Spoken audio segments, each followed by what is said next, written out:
I hereby introduce to you Mr. Michael Veazey.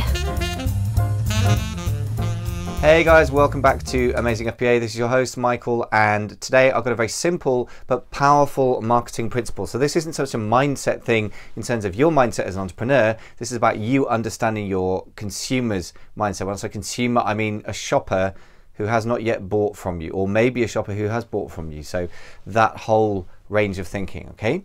Very simple, but really powerful. And not only that, guys, I think a lot of people are not really understanding this. And therefore there is an opportunity for you on Amazon. So here is the simple message to you. Message to market match, the triple M, message to market match. That is really key in driving sales and above all conversions, right? What do I mean by those things? Let me unpick this. So if, for example, let's put it into simple non-internet terms, because this is a fundamental process that applies in any market, in any medium, whether it's face-to-face, online, or whatever. If I had a room full of cat owners and they hated dogs and they didn't own dogs, I could be offering them the best dog food in the world. I could say this will actually make your dog leap for joy. It will make him or her the happiest, healthiest dog. It will add 5 years to their life, right? It's normally £50 for a case of 100, but I'm going to give it to you for just £3. How many responses do you think I would get from a room full of, I'm offering, remember, dog food, the best dog food in the world, to a room full of cat owners who don't like dogs? All right, how many responses will I get? I guess your answer is going to be 0, right? So that's a conversion percentage, if you like. Now, again, if I had a room full of dog owners and I said to them that I have the best dog food in the world and it's actually free, then what would your response be? I mean, I would think, sounds too good to be true, which is another point which I'm going to cover in a different episode, okay? Which is a very important point indeed about believability, credibility. But let's rewind to the basic point. All things being equal, message to market match is totally crucial. Now, how does this work on Amazon terms? Simple. First of all, Amazon does its best to make sure that there is a good message to market match because it gets happier consumers. Happier consumers will trust and like Amazon and keep coming back for more, okay? And that's their end game. So, first of all, we are leveraging people's trust for Amazon. Bear that in mind. But what somebody does when they put a search into Amazon is they're saying, because they're on Amazon, I'm shopping for X, and Amazon looks at the listings that it has available and it looks at what the keywords are in the title, in the bullets, whether those keywords have helped that listing to sell product for people, to people who've searched for those keywords in the past, and so forth, right? So in other words, if you are selling dog food and the people put in the word cat food, you got to hope that Amazon's search algorithm does not display your listing. If it does, it's kind of a waste of everyone's time because the cat food, which one are we selling? Dog food. Okay, so the cat owners are not going to be buying dog food. Now, that a caveat there is going to be crossover sometimes between markets. So a lot of people who own cats also own dogs and vice versa. Therefore, Amazon may display it, right? Because it's kind of related. It's not directly relevant. However, if people come through to your listing and it displays and they've looked for cat food and you're selling dog food and it says in the title dog food, then obviously the percentage of people that click through to your listing from impressions to clicks, in other words, they see your listing come up on the algorithm search results page, or possibly even if you're advertising on the keyword on an advert, the click-through rate is going to be very low relative to the word cat food, right? Relative to the word dog food, sorry. So we're selling dog food and you're looking at cat owners, right?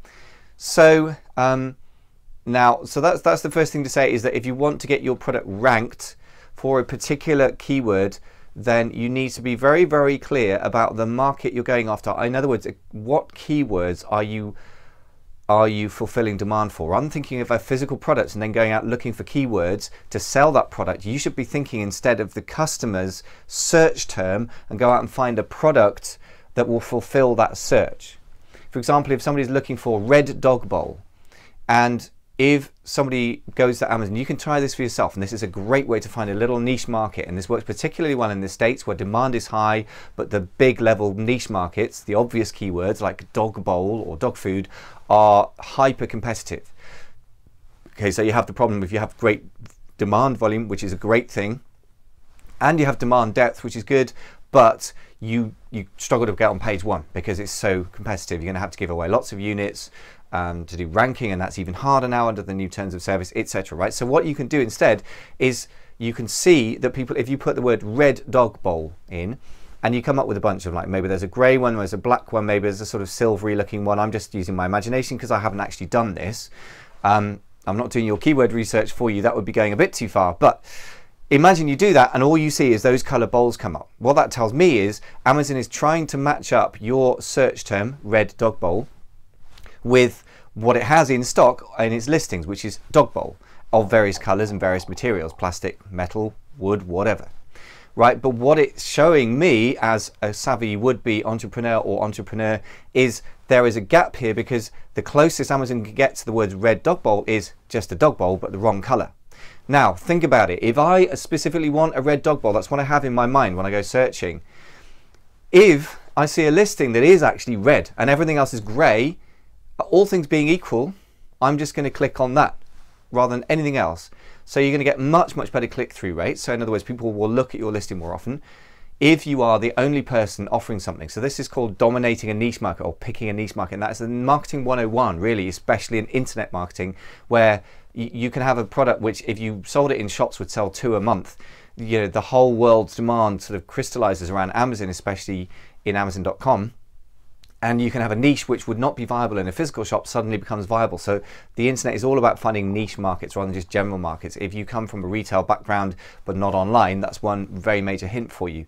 The other thing to think about is when people have got onto your listing, that they are pretty likely to buy as long as you do the right things. If you don't actively put them off, then they are likely to convert as well. So not only will you get better click-through rates, in other words, more people seeing your listing from having an impression on the search results page or advertising, but they're more likely to buy as well. Now, if you are paying for advertising, so Amazon ads, let's keep it simple for the moment, then you're going to get better return on that investment. So if I spend $1 a click for like red dog bowl, and you know, you get 30% of the people who click on the listing buy it, the cost of advertising per sale averaged out is going to be $3, right?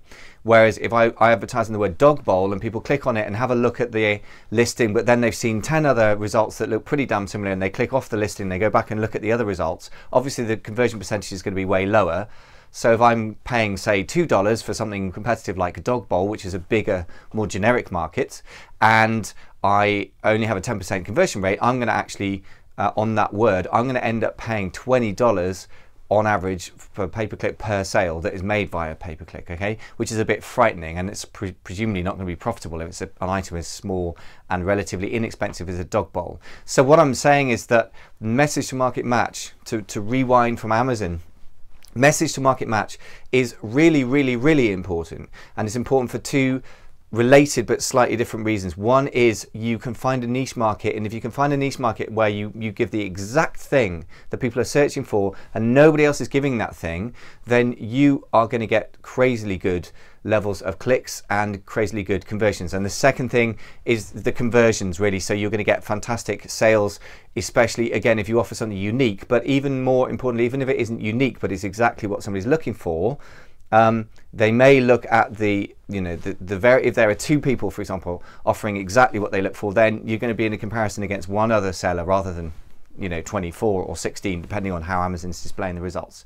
Hope that makes sense. Now, obviously, as I said earlier, the next stage is when somebody finds you've got a room full of dog owners and you offer them the most wonderful dog food in the world that will make your dog live 5 years longer and free. Then you have another question in the consumer's mind, which is, how do I believe this person? Which is a question that I'll answer in the next episode. Hope this makes sense, guys. Hope it's useful. Give me feedback. Let me know. Speak to you in the next episode.